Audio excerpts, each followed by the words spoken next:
Acast powers the world's best podcasts. Here's a show that we recommend. Hello, everyone. I'm Danny Pellegrino. I'm Jenna Brister. And we are back for season 4 of a very Merry iconic podcast, where the two of us recap all the holiday movies we love and some that we don't love so much. Yes, thank you so much for tuning in. 'Tis the season. That's right. We're covering some classics this year. We are recapping the entire Santa Claus trilogy. We're going to be diving into a Halloween movie this year. Yes, Hocus Pocus 2. That's right, the sequel. We also have I'll Be Home for Christmas starring Jonathan Taylor Thomas. So we are leaning into the home improvement of it all. And if you want to follow along, you can go to Instagram. It's at A Very Merry Iconic Podcast on Instagram. And be sure to listen, subscribe, tell a friend. Have a very merry, iconic day. Acast helps creators launch, grow, and monetize their podcasts everywhere. Acast.com.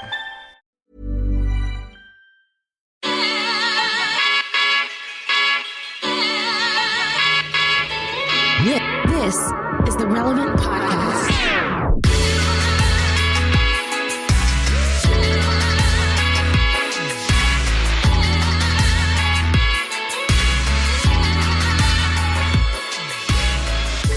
It's Tuesday, March 15th, 2022, and it's the Relevant Podcast. Here in Orlando, I'm your birthday boy, Cameron Strang.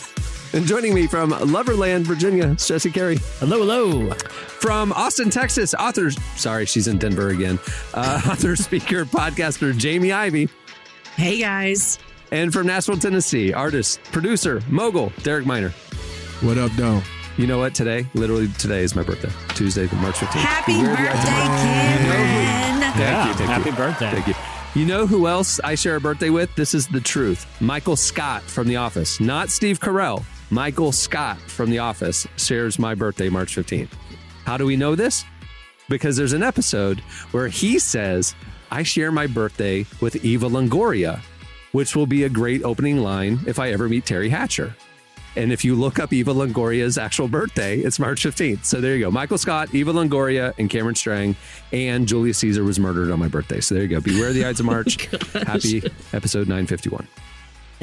Cameron, happy birthday. And, I've been in full birthday mode for about 2 weeks now. My son, it was his birthday, and me and my wife took him and 8 of his buddies to a minor league hockey game, which he wanted to do. And let me say this about minor league hockey. It's the perfect way to celebrate a birthday because you can scream, you can act, you can behave however you want because I guarantee you'll be behaving better than the players on the ice. And it was total. I saw like 6 fights. There was one time there was 2 fist fights at the same time. There was 2 separate, unrelated fist fights at the same time on the ice. This minor league, this is last stop for these cats. Okay, this is the dream dies here, right? Like this is the type of minor league where, like I said, it is nothing to lose hockey. Okay, I think your minor league team plays our minor league team. The Solar Bears. I think plays y'all. I went to see them play the Solar Bears. Not like this minor league actively encourages fights. Like during the timeouts, they don't replay highlights from the game. They don't replay goals. They replay in slow-mo punches that landed from fights. No way. They encourage it? Oh, yeah. Actively encourage. I'll say this. It was a great time. And I fully support minor league hockey. I think it was better than NHL hockey, which I find very boring.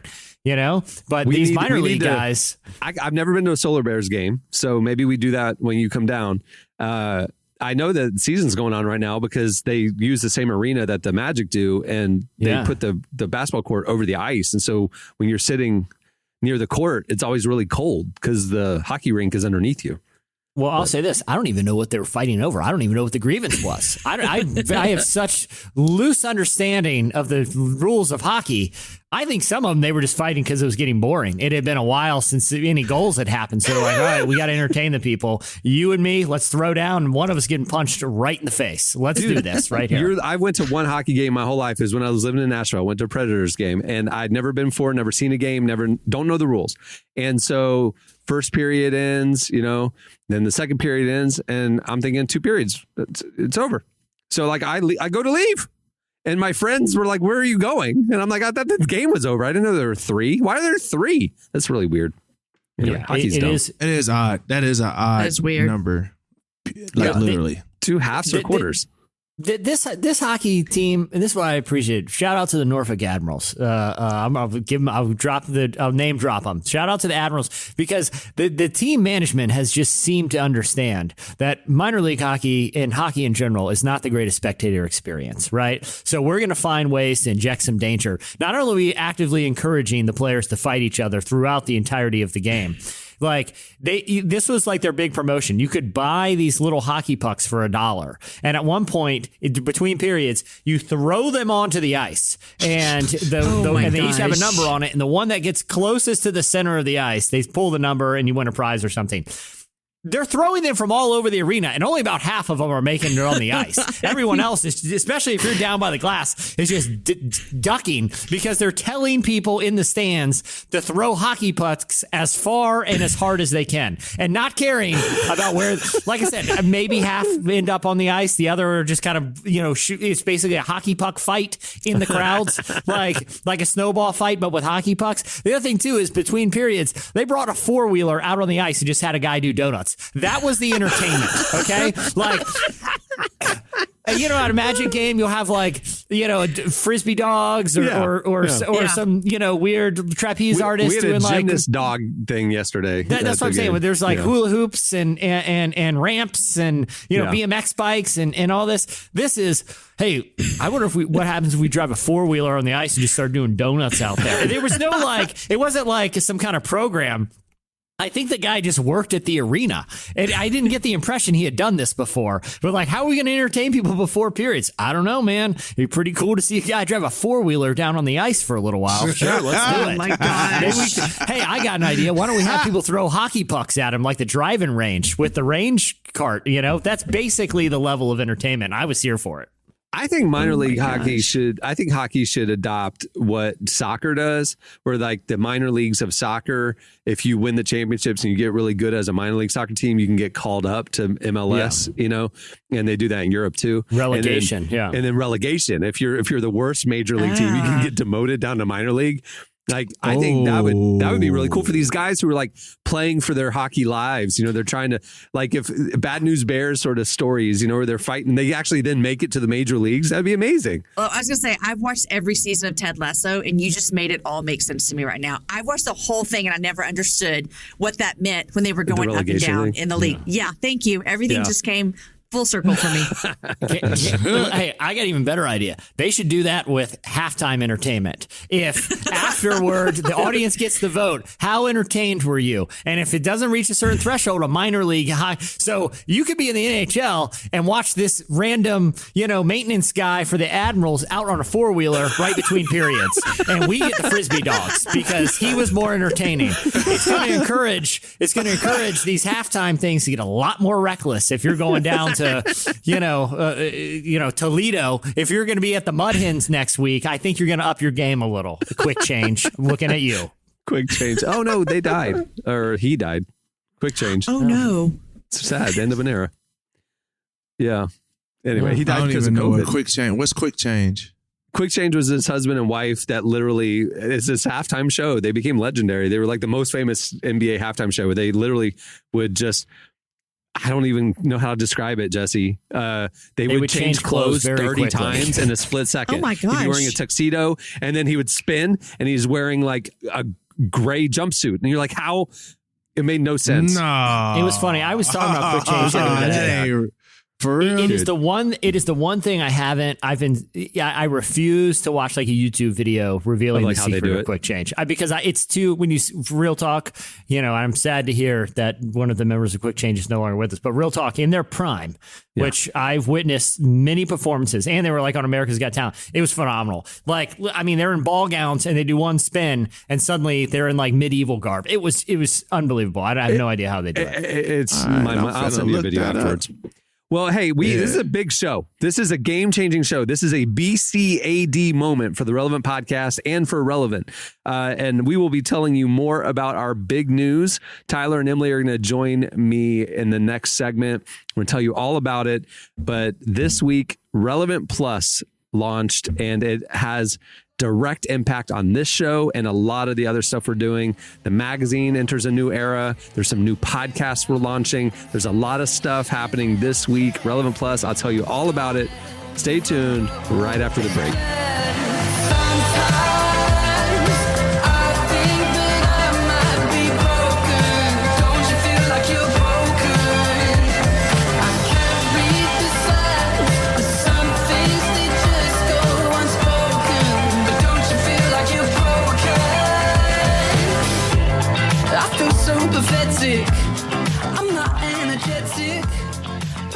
Listening to Alfie Templeman. The song is Broken. You know what's not broken? Our next guest. No, I'm kidding. Please welcome to the show Tyler Huckabee and downtown Emily Brown, back from Paris. Hey, Emily. Hey, guys. Not broken. You guys are not broken. That is, yeah, we what are a not compliment. Broken. Yeah, that's great. I wanted, so they're joining us, and the cast will come back in the next segment. So, but this is a big day for the old Relevant Media Group. We have a big announcement, and I'm excited to tell you guys about it. Literally launching today is Relevant Plus, our new digital subscription plan, I guess. And basically it's this. Yeah. We are, it's a new era of publishing. We've been doing the magazine a long time. And so we wanted to double down on, what we can do in digital media. And so part of Relevant Plus is going to be an enhanced magazine experience. We have created a tablet and mobile edition of the quarterly digital magazine, brought it to life with magazine level layouts and motion, and it's a great reading experience.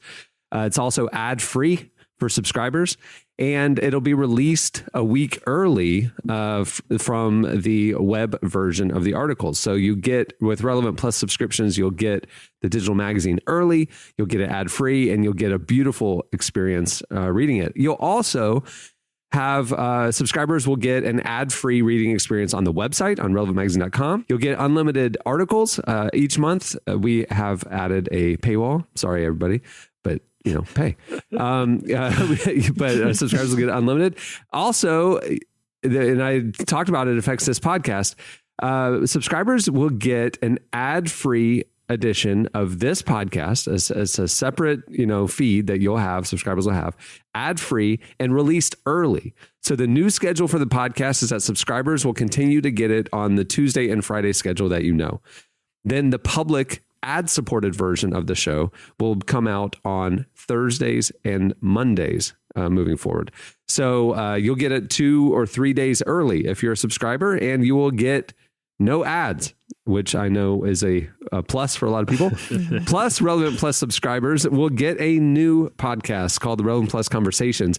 And people have been asking for this. Here on the show, you'll hear 5-8 minutes with, huge name person or a faith leader or whatever. Relevant Plus Conversations is the full conversation, unedited, 45 minutes long, 30 minutes long, the full conversation. You'll hear everything that they said.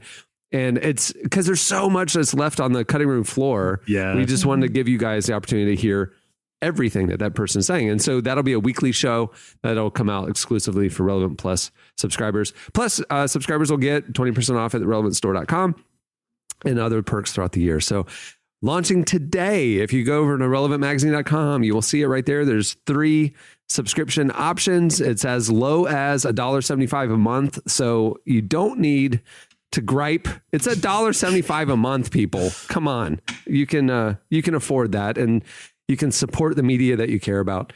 We're just an independent team, and it will be a game changer for us. Relevant Plus is something we've been working on for a very, very long time. I mean, upwards of a year.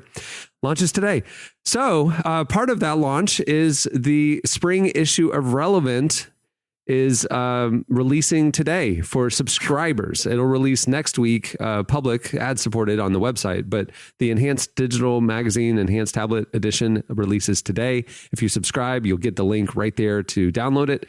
And we wanted to tell you about it. We want to tell you about our spring issue. We are very excited about it. It has a ton of great content. In fact, right before we started recording, we're like, well, which ones do we want to highlight? And I'm like, all of them. Like, they're I don't know what we would gloss over. This is a great lineup. No skips. So no skips. That's right. That's why we had Tyler and Emily come on. They're going to tell us about the new issue. And we'll start off with the cover. We have a cover story with a up and coming little actor that you might have heard of named Ryan Reynolds. What in the world? The biggest movie star in the world is on the cover of Relevant magazine. Man, this was you and Emily both know, Cameron and Emily, how touching when I started telling you, I think we're having conversations. It could happen, and it felt very, very tenuous for a long time. And Cameron, you were the one who said we got to believe it's going to come through, and it did. Even when I stopped believing, your faith carried us through, and we did get a conversation with Ryan Reynolds. Can you cue up Journey real quick? Yeah, give us a little Journey to I think he'd like that. But we had a really good conversation with him, sort of about a new phase in his career, a new phase in his personal life that sort of are happening simultaneously. That he talked to us a little bit about. That's part of his new movie, The Adam Project.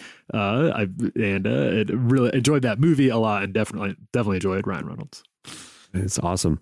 We also have actually an influencer who's kind of, I don't know, she came out of nowhere. I mean, she was on The Bachelor, I guess, and that was her shot to fame, but she has really taken the lead in, the faith space and is really amazing content.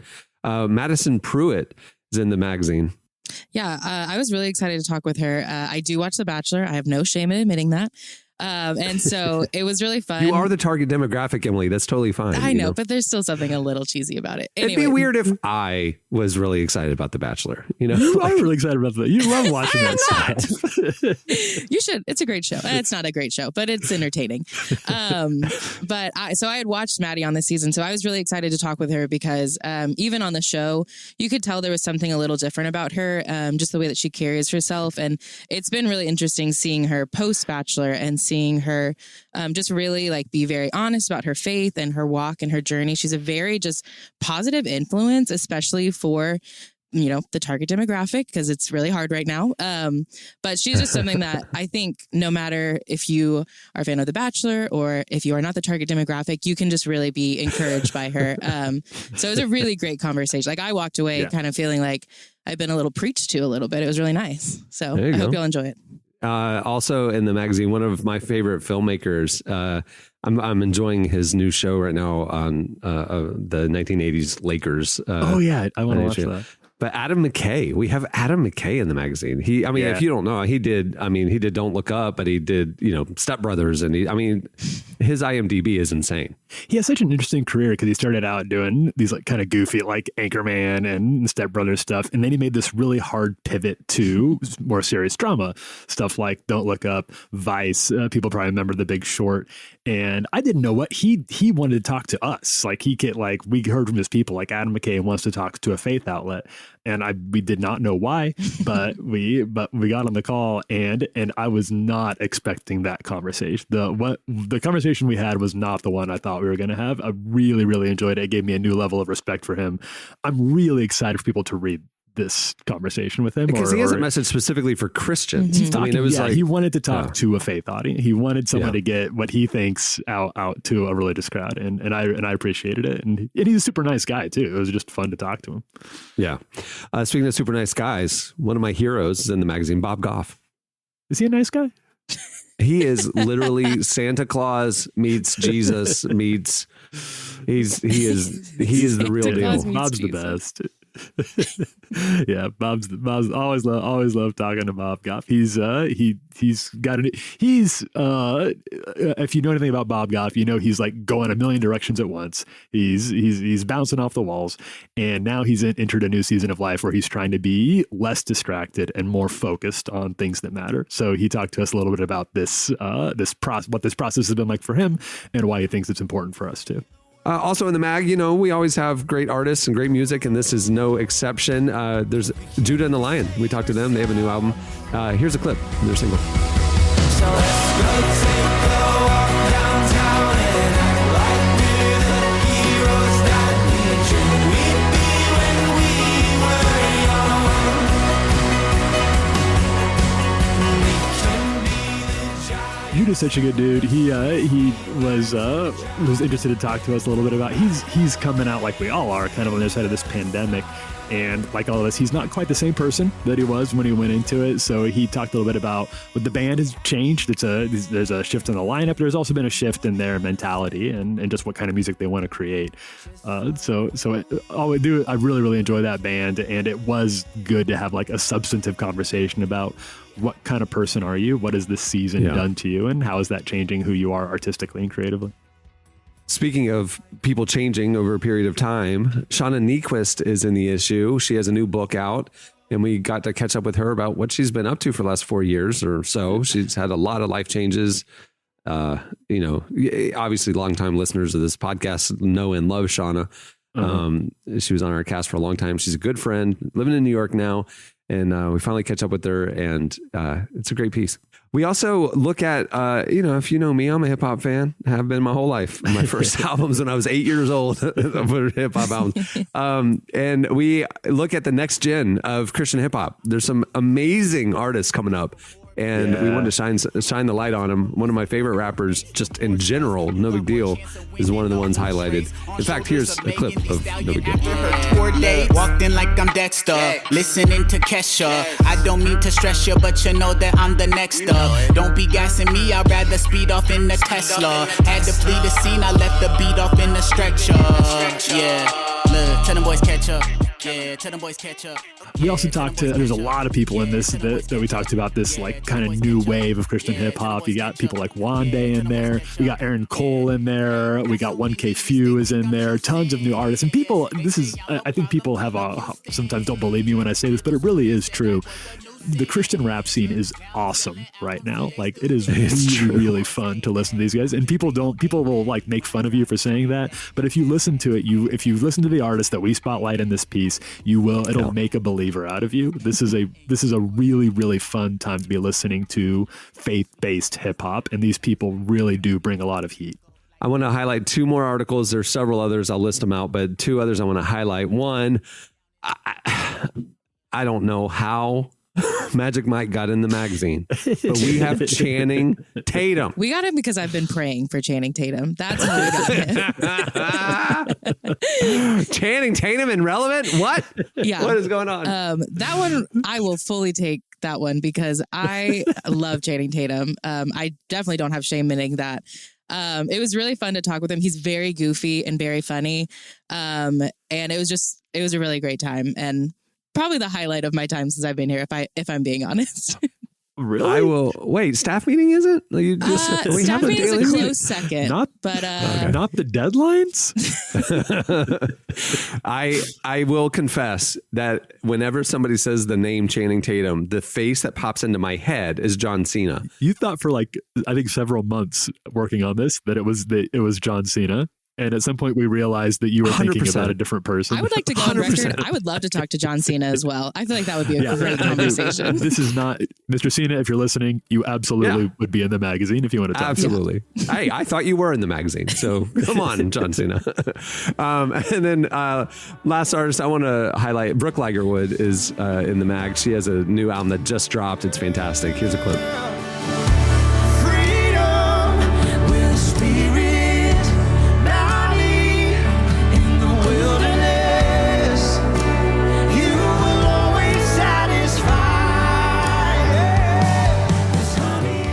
We also talk about the Great Resignation in our generation. We talk about Soberish, how that's the name of the article, Soberish, how this generation is drinking less. And we talk about that. Why? We have indie artist Maisie Peters in the magazine. We talk about how international justice work has changed because of the pandemic. And we wanted to kind of like catch everybody up on like what's going on now. And there's more. I mean, go check it out. Right now, if you are signing up for Relevant Plus, you can get it today. And if you are a freeloader and you want to wait, the articles will be on our website next week. Support independent journalism, people. Yeah. $175 a month. Come on. Anyway, I do know, in all seriousness, I do know the paywall can be kind of a bummer. We've all experienced that. Like, oh man, but it really, this is going to help us create better stuff. Like, this is exciting for the people who work here because we really want to like stretch our wings and do more creative, interesting things. And having stuff like this will give us the ability to do that. So if you, I understand if this it's is how we get John Cena. This is how we get John in the mag. But, you know, honestly, we, as we were working on Relevant Plus, we had a plan for the paywall that would have been restrictive. It would have. I mean, it would have, if you like our content, it would have limited your ability to and you know, engage it. And so we lifted the paywall number. For free, you can read up to 8 articles a month now at our site, you know, ad supported and everything.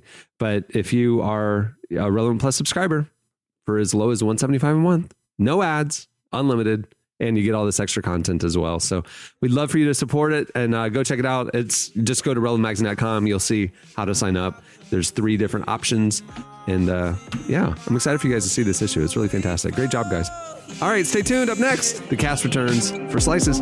Oh, my head, I get lonely when I'm in my head. Same old stories told by all my friends. We get lonely, here we go again. Where do we go when we've lived and then we die? You're listening to Dwellers. The song is Float Through the Ceiling. Well, today's show is brought to you by BetterHelp Online Therapy. Relationships take work, especially the most important one you can have in your life, your relationship with yourself. Taking care of yourself can look like a lot of different things, like eating right, exercising, or seeking professional counseling. This month, BetterHelp Online Therapy wants to remind you that therapy is a great way to make sure you show up for yourself. It's a helpful resource that gives you space to freely discuss and process the ups and downs of life. BetterHelp is online therapy that offers video, phone, and even live chat sessions with your therapist, so you don't have to see anyone on camera if you don't want to. It's much more affordable than in-person therapy, and you can be matched with a therapist in under 48 hours. Give it a try and see why over 2 million people have used BetterHelp Online Therapy. Right now, Relevant Podcast listeners can get 10% off their first month at betterhelp.com/relevant. That's BetterHelp.com/relevant. Okay, it's time for Slices. Please welcome Derek, Jamie, and Jesse back to the show. Jesse, what do you got this week? I have a twofer, and I'll keep the first one short. But I know we're all Office fans, and I saw this anecdote. It was on the Office Ladies podcast recently. Paul Lieberstein, who plays Toby, and he's also one of the writers and producers, one-time showrunner of The Office. And he revealed a showrunner at one point. Yeah, wow. He was. I think for like 3 seasons, he was the showrunner. But he had a really funny story. And I just feel like, you know, we're in town. These days, when I'm stressed, I fire up old Office episodes on Peacock. Like, I just love The Office, right? And you guys remember the one beef one of the beefs I've had is on the Koi Pond episode, where Michael Scott goes into an office building and falls into like a decorative koi pond in like the atrium, right. area. And, you know, I mean, I don't need to dissect the plot, but that element of it just seemed very unrealistic to me. Right. Like, what kind of office would have a koi pond that you could fall into without that being some kind of liability? Like, even by Michael Scott standards. My like, this dad's is the man, office in the 80s had a koi pond right around the front entrance as you walked in. Well, you know, even because in my thinking, even by Michael Scott standards, this is a man who drove his Sebring into a lake, Lake Wampanoag. You know, this is, you know, this, like, I refuse to believe that this would happen to anyone, even someone like Michael Scott. Turns out that story actually happened to Paul Lieberstein at a meeting in Hollywood. He was with a friend, and they both decided that it'd be very unprofessional to enter the meeting by chewing with gum in their mouth. So they saw a trash can across the lobby. They jogged over to spit the gum out. Somehow Paul Lieberstein tripped and fell into a koi pond. And many of the jokes that you hear, the people making fun of Michael, like he said, he had to run across the street to a sporting goods store and showed up to the meeting in a tracksuit because that's all he could find at the sporting goods store that was dry clothes. But they kept offering him water. They said, "Hey, do you want some more water? We heard you really like water," during the meeting. And then he said his agent called after and said, "We heard you made a big splash." So anyway, that actually happened. It's not just, if you were worried about the plausibility of that episode, it's true. Worried about it. Been thinking about. Hold on, real quick. Gotta tell you, I, like you, been watching The Office religiously. It's my go-to. Watch it. I've seen every episode. I can recite them by every word. I don't know why, but I wanted to rewatch Parks and Rec recently. And this is probably my third time through Parks and Rec, but I hadn't seen it in a few years. In my mind, The Office is 10 and Parks and Rec was 7. Good show, but not quite. I'm going to reverse my memory. It is Parks and Rec is a superior and funnier show than The Office. I'm telling you, watch it with fresh eyes. It holds up better. There's more laughter. The Andy Dwyer character, it is funnier. It is sharper. The characters are better. Everything about it is superior to The Office. I'm sorry. The Office, to me, started amazing and fell off in the later seasons. Parks and Rec starts strong and goes great. It becomes great. It only becomes better. And I'm just telling you, y'all who love The Office, go watch Parks and Rec. You'll tell me I'm right. So I've tried it and only made it through like 3 episodes. I think I've seen the first 3 episodes like 3 times, and I don't ever make it past it. But like any show, it's finding itself that first season. Season 2, it's a short one. I think it's only 6 episodes. So they were trying it out.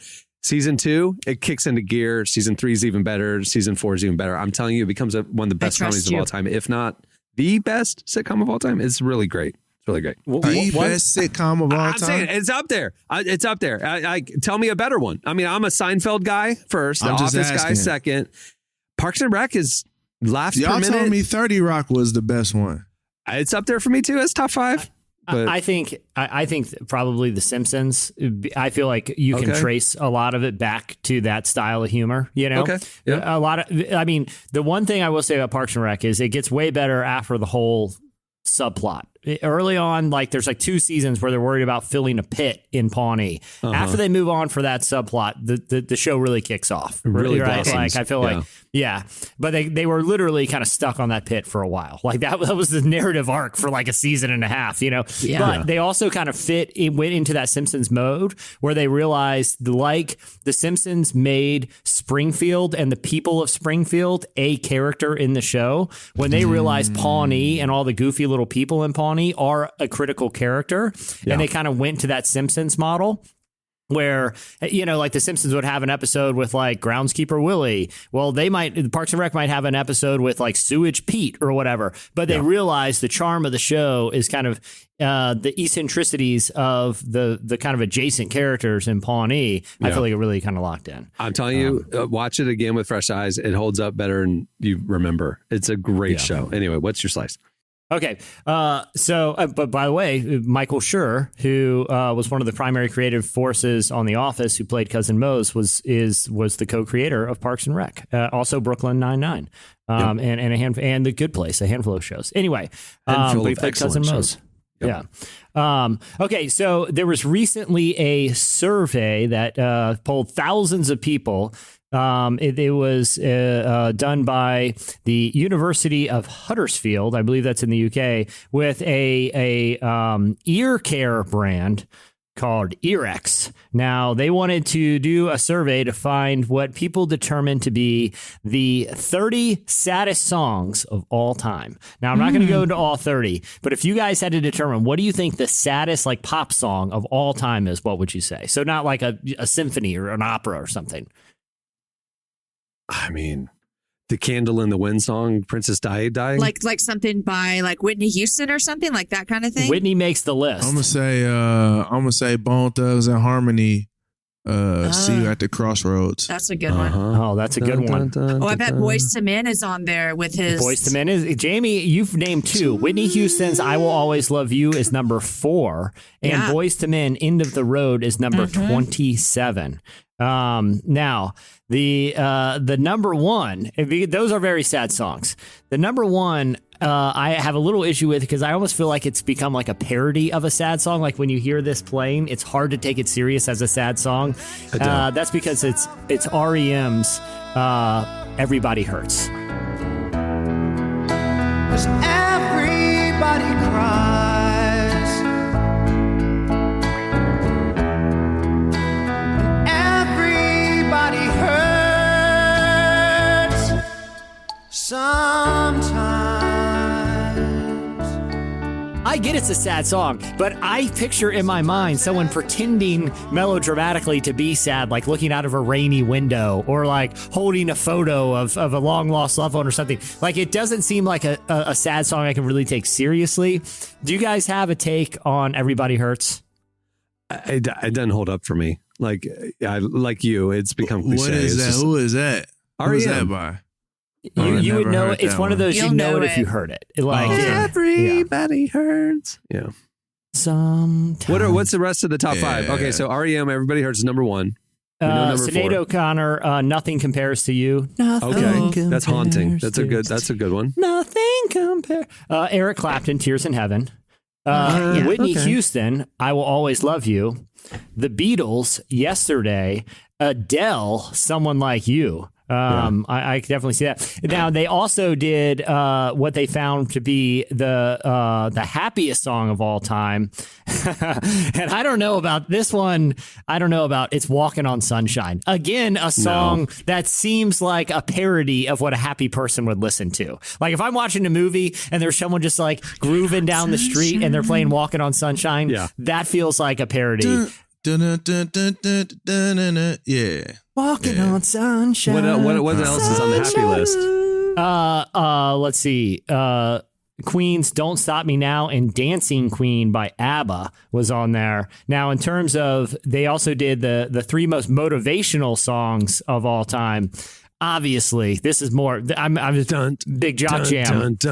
Eye of the Tiger. Really? Eye of the Tiger, number 1. So, really interesting results. Man, when I was a kid at the roller rink and that would come on, it's like you start skating a little faster, impress the girls, like, oh yeah, Eye of the Tiger's going, but yeah, oh yeah. So, interesting results there. But again, like the happiest and saddest, I feel like, and the most motivational, those are all parodies of what I think when someone wants to motivate themselves. But hey, the polls don't lie, I guess. Yeah, I guess. All right. What do you have, Derek? So President Biden signs an executive order on cryptocurrency. Yeah. Tell me about that. I saw the headline. Right. So I'm just going to read the article, and it lays it out pretty well. But President Joe Biden on Wednesday signed hold on, I'll read it. President Joe Biden signs an executive order on government oversight of cryptocurrency that urges the Federal Reserve to explore whether the central bank should jump in and create its own digital currency. Janet Yellen says that the effort will promote a fair, more inclusive, and more efficient financial system. So the idea is that they're saying, like, so far, crypto has not been really regulated much at all. Right.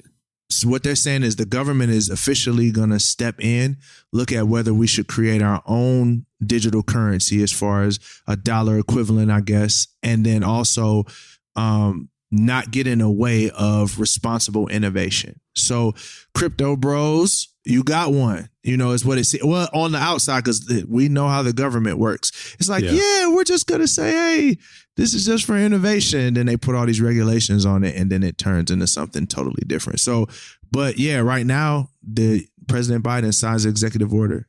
What's crazy about cryptocurrency that like people aren't talking about is the environmental impact of data mining and the bit mining, because it's huge for people to understand, like, it's crunching all the time. And so you can set up a little like mining server in your house and you make money basically helping transact all this stuff. Right. But when last year, China blocked data mining from China, like they won't allow it in China. So the number 1 data mining country in the world is America right now. And in America, the amount of data mining that's happening consumes enough or the same amount of energy and electrical power as the entire state of Washington right now. Wow. So it's like dirty energy, it's like coal mine supported energy and whatever. And so the environmental impact, and as cryptocurrency increases and grows and more mining is needed, more processing power is needed, it will, the exponential impact of the environmental toll it's going to take is really troubling. And so it's like, what do you do? Because it's like deregulated, nobody can stop you. And so it's like, so it's interesting to see the government maybe saying, hey, we might want to put some guardrails on this. So it'll be interesting because it's also crazy to think with the same thing can be said for green energy. in a sense, talking about like lithium batteries and all of that, like what it takes to make those batteries and then the waste and different things that will come along with that. You know, some people are saying, well, we may be in a worse shape than we are just depending on like oil and coal and stuff like that. So I think we're just at an odd place where technology is so important to our lives, but then at the same time, you know, a lot of it is hurting the environment. So what do we do? You know, we're kind of at a place where we got to figure it out. And the same goes for NFTs. You know, I've heard a lot of artists, you know, particularly visual artists talk about, you know, the potential for NFTs, but you know, it's borderline just straight up unethical to mint a single NFT using like Ethereum, right? To create an NFT using the current blockchain technology. I read somewhere that it's basically the power equivalent that the average American household will use to power their entire home for a day and a half for one NFT. Like, to me, you know, again, like, I understand artists are pretty excited about it, but it seems like, honestly, and I mean that by like visual artists seem to be the people who are most excited about it because they're the ones that are going to profit from it. But, you know, they're the ones who have the most direct line. But I don't hear a lot of them talking about what they're doing to mitigate any of the environmental concerns, you know, much less the fraud concerns, which we've seen be pretty rampant here. Millions of dollars of people getting defrauded on NFT launches and stuff like that. Exactly. Yeah. But you could say the same for, you know, someone who basically is trolling a currency market like Elon Musk will do, with pump and dump schemes with meme cryptocurrencies that are doing nothing but destroy the environment. A lot of the people investing in crypto right now aren't doing it for any of the principal reason that's crypto was doing it. They're doing it to try to make a quick buck and to buy low and dump it on somebody else. It just seems like, you know, again, what may have started well-intentioned has turned, I think, seems pretty nefarious at this point when you look at the environmental concerns and also just how rampant fraud is, and not only just straight up fraud where someone's acting like they're selling you something you own but you won't own, but also sort of like this like soft fraud of people conspiring to artificially inflate the value of a cryptocurrency only to try to dump it off and watch that value drop. It just seems like, I'm not saying the federal government should regulate everything, but it seems like there should be some oversight here. Yeah. And the people that get taken advantage of the worst are, let's guess who? The poor people, right? Mm-hmm. It's the poor people. It's the person that is like, man, well, I don't think I can afford to buy like Apple, or I don't think I can afford to buy like Microsoft. So I'll buy this NFT, you know, put a lot of money into it, and then it blows up, and then they're in a worse position than they were before. Yeah. So yeah, we are in a new world. I think the pandemic sent us into a brand new world, and I don't know where we're going. So interesting. Cool. Jamie, what do you have?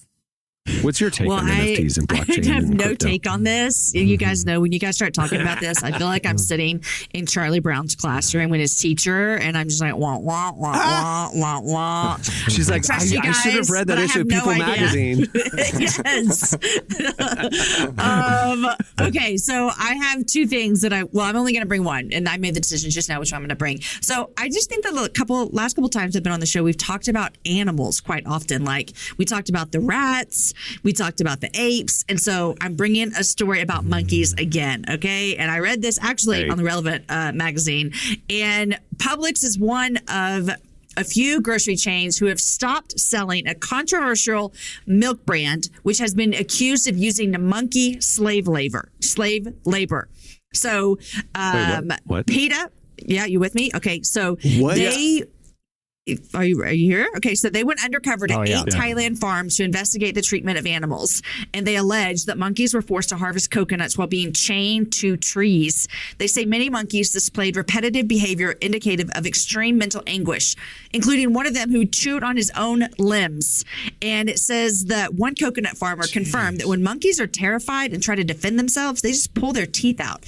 And so they're claiming that these monkeys are being chained to trees to pick coconuts, and they want it to stop. Milk. And so it's coconut milk, yes. And so it is a coconut milk. And Publix is one of the last grocers that had pulled it. And so I just thought that was interesting because I never would think that monkeys were being endangered in slavery. And I do want to say a caveat here that I do care about this, but I do not care about this in the magnitude that I care about like refugees who are having to leave their country. So it just feels, I always want to be like, I love people more than monkeys, but monkeys shouldn't be chained to trees. Why'd I have to say that? I don't know, but there it is. Yeah, I mean, that should be a given. But I had no clue that animals were the workers harvesting coconuts for coconut milk. I just assume, I don't even know what I thought, cheap how labor. they harvested. Right. Right. Yeah. I don't know what I thought happened, but I didn't think monkeys were involved.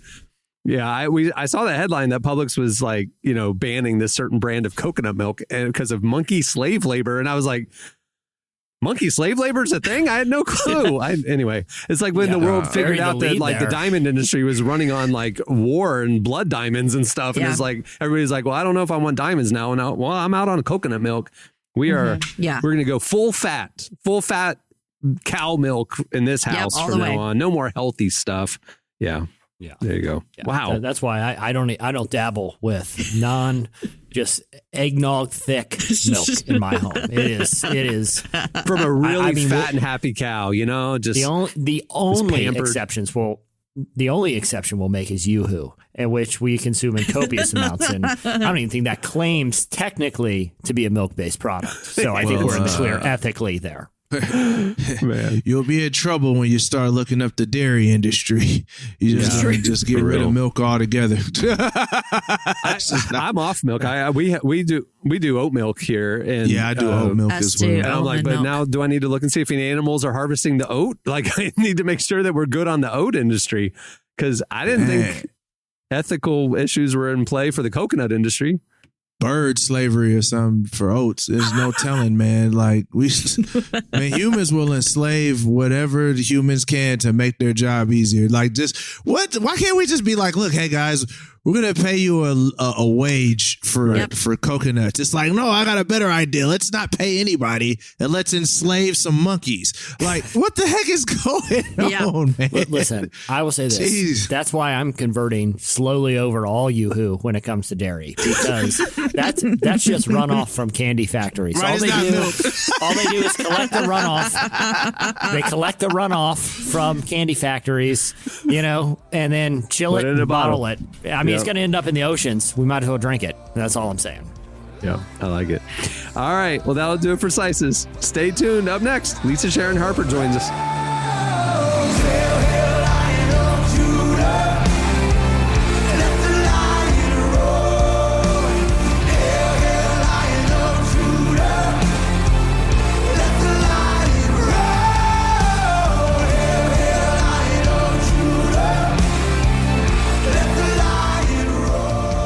You're listening to Elevation Worship, Chris Brown and Brandon Lake. The song is Lion. Well, today's show is also brought to you by He Gets Us, a national campaign influencing millions to think differently about Jesus.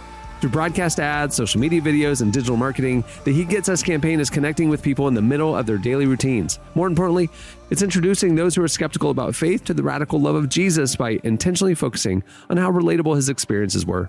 Within a couple months, they've had over 31 million views on YouTube, not to mention Facebook, IG, and broadcast networks, while focusing on just 10 test markets. And actually, this past weekend, you saw He Gets Us roll out. If you're watching any of the March Madness stuff, they have a billboard in Times Square. He Gets Us is going wide. And you know what? If anybody in your life has seen those videos and are wondering what the story is or heading, maybe asking you for answers, you can be ready by visiting HeGetsUsPartners.com. That's HeGetsUsPartners.com. There's a lot of resources, videos, studies, a lot of stuff there. And you find out more about the team behind it. Well, our guest today is Lisa Sharon Harper. She's a Christian speaker, writer, artist, and activist who speaks on the intersection of social justice and faith. She's also the founder of freedomroad.us, which is a consulting group dedicated to bringing people together under a common understanding. She recently released her latest book, Fortune, which focuses on her family's history to analyze how race has affected America and how it can be repaired for a better future. She is also featured in the spring issue of Relevant, the digital issue that we just told you about. There's a piece by Lisa in there as well. You don't want to miss it. Well, she sat down with Tyler to discuss where America can go from here to build a stronger future for all people. Here's our conversation with Lisa Sharon Harper.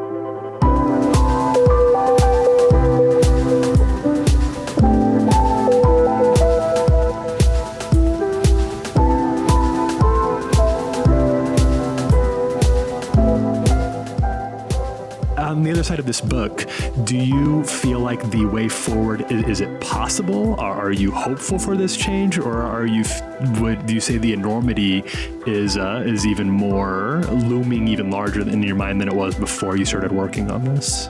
I think that my understanding of the depth of the break is clearer, and the enormity of it is clearer. But at the same time, my faith that we actually can choose another way is also more resolute. Mm-hmm. Because I understand that the reason we are where we are is because as a nation, our leaders have made choices over the course of the last 500 years. At every single juncture, they made a choice. In 1619, they made a choice. When those first 19 and odd Africans were brought over on the White Lion, an English warship, and having been pirated off of a Dutch ship, the people in Jamestown could have said, oh, we're not into that. They could have said, no, we're not, sure. Send them back sure. where they came from. But they didn't. Mm-hmm. They said, okay, we'll use this labor. We'll use these people, exploit their labor in order to build our own wealth. And we won't pay them pittance, right? But now we have an opportunity to make a different choice. And we've made different choices at different junctures. We made a different choice when we passed the 13th, 14th, and 15th Amendment. We made a different choice when the Supreme Court ruled in Brown versus the Board of Education. We made a different choice when we passed the Civil Rights and Voting Rights Act, but we have been going backwards. And so now we're at another juncture where we have a choice, a real choice that America has to make. Christians have to make in the next 10 months, actually, because this next election in 2022 will chart the course of the next generation. It's very, very possible that we could see the end of democracy, not just in the South, not just for people of African descent or women or gay people, but for all of America, because it really has gone to every state. You mentioned, and this is something that I think a lot of people are perceiving, going backwards, that there was a window of time in which it seemed like America was starting to make collectively at a systemic level different choices in places of power. And that time was very short. Based on your research, where did the U-turn come from? Why did white supremacy start pushing back as hard as it did? Well, you'll find this in chapter 7 of the book, which is my chapter. Because my mom's generation, right? They were the civil rights generation. Mm-hmm. They were the ones that pushed us over the line, that pushed us to the place where the 13th, 14th, and 15th Amendments were now going to be protected by law, by the Civil Rights and Voting Rights Act. But now, in the time since then, we had the rise of the religious right. Mm-hmm. We had Bob Jones University versus the USA. We had Jim Baker and Pat Buchanan and others come to the rescue of Bob Jones University, trying to maintain the supremacy of whiteness and purity of whiteness in white space that really was developed ultimately. I mean, Bob Jones University was founded way before the Civil Rights Act, but race schools, segregation academies just flourished across the South after the Civil Rights Act.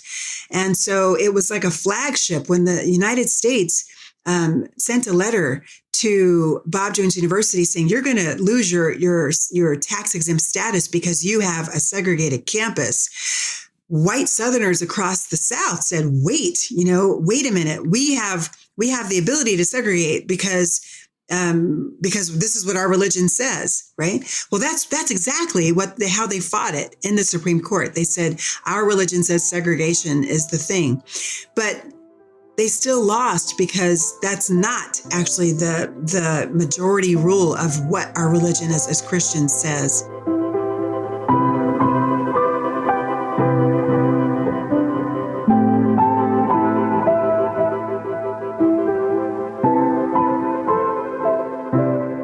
When they lost that ruling, they made a choice. They could have said, okay, we lost. Maybe we're not getting something here. And they could have gone back to the scripture. They could have done a deep dive into Genesis, into Jesus, into the brownness of Jesus' skin, into the colonized nature of his people, into the serially enslaved nature of his people. They could have done that. But no, instead, what they did was they looked around and they said, okay, we will not win white male supremacy and purity of white space based on race anymore, because it's just not apropos. People aren't going for it anymore. How can we win? And at the same time in America, the cause of abortion was beginning to rise, because it was the very first time in American history we were counting abortions. So we went from 0 to 60 in like a matter of a few years. So people got alarmed and shocked. And there was a rising movement right around the 1980, 1983, people saying no more abortion, or, we need to do something about this. So they looked at that and said, this is how we can organize.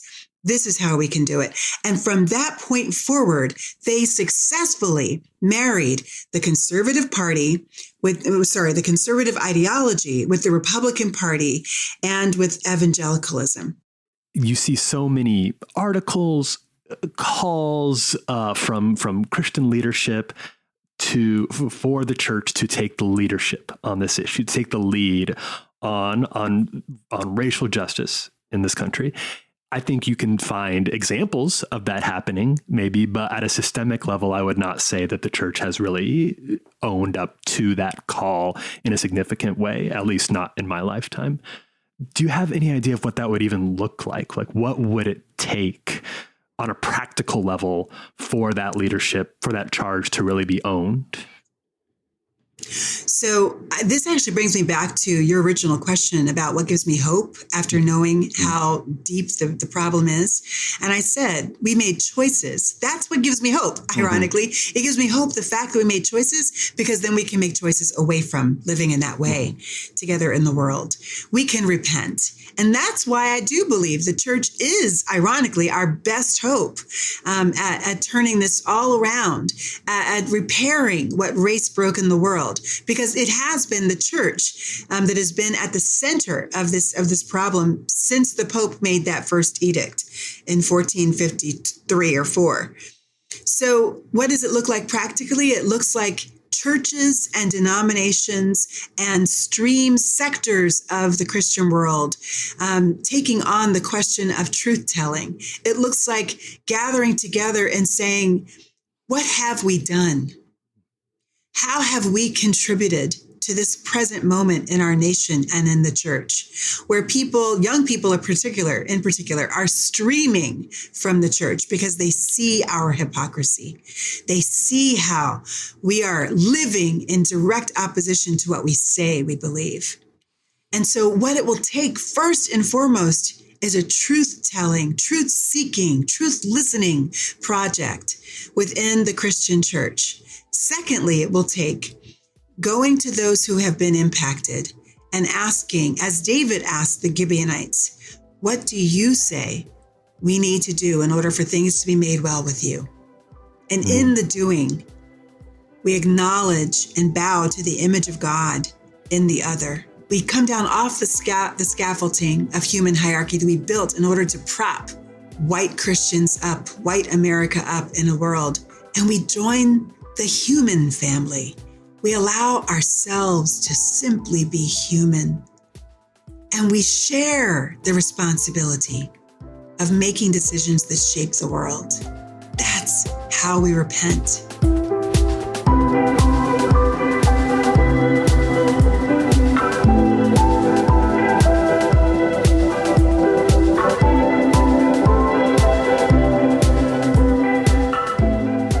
was Lisa Sharon Harper. You can read more of our conversation with her in the spring issue of Relevant.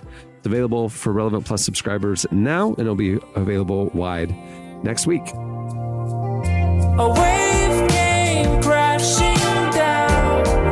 You put your letter in my palm. The pages were pulsing with never-ending love that I became the killer of. I should have never been so cavalier and reckless. I'm reckless. You're listening to Color Vision. The song is Reckless. Well, no feedback segment this week. We'll do it next week. we told you guys about Relevant Plus in the spring issue and ran out of time. So we'll do your feedback next week. I think the question was, let me see. The question was your craziest spring break story.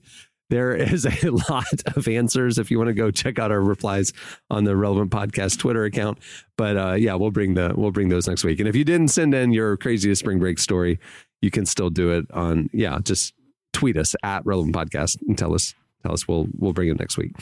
Well, hey, big day for Relevant. We're very excited. We've been working very hard on Relevant Plus for, honestly, a year, and we can't wait for you to see it. Check it out. Hopefully you can subscribe and tell us what you think about the enhanced digital magazine and the new podcasts and all that stuff.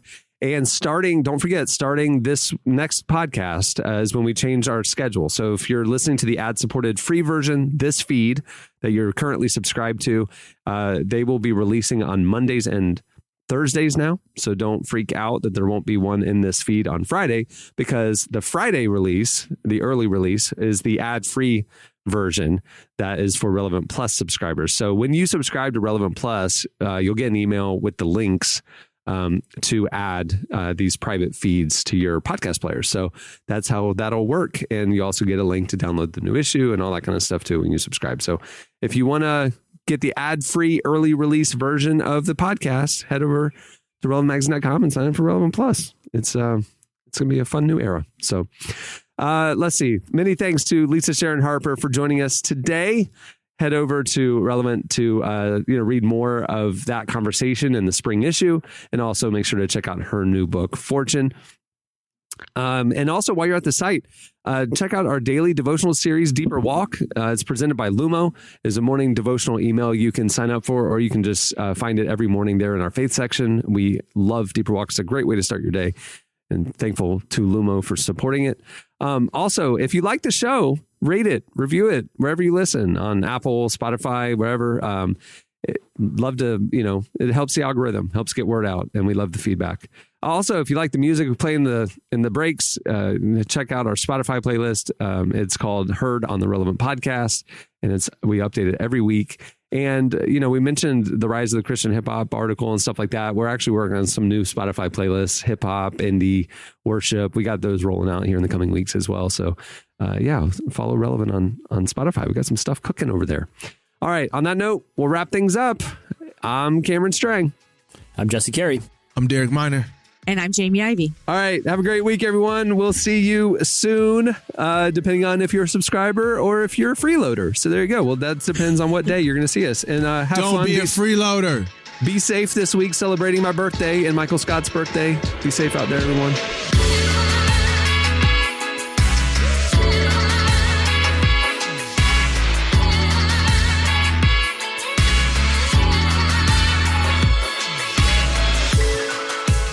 For listening to the Relevant Podcast.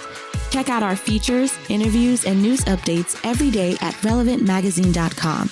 And make sure to follow Relevant on Facebook, Twitter, and Instagram for the latest. For more great podcasts, browse the shows on the Relevant Podcast Network, which you can find at our site. And while you're there, don't miss the all-new era of Relevant Magazine. A new issue releases every other month at relevantmagazine.com.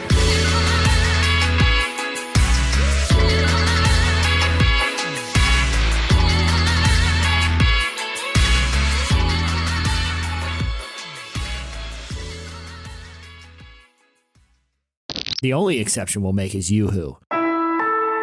Relevant Podcast Network. Acast powers the world's best podcasts. Here's a show that we recommend.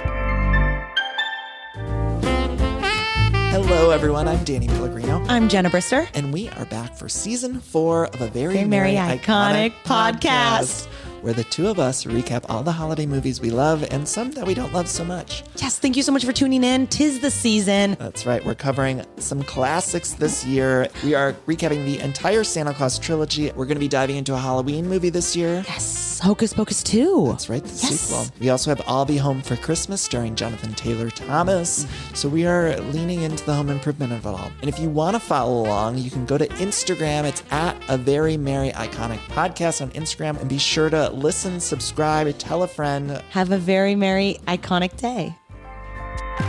Acast helps creators launch, grow, and monetize their podcasts everywhere. Acast.com.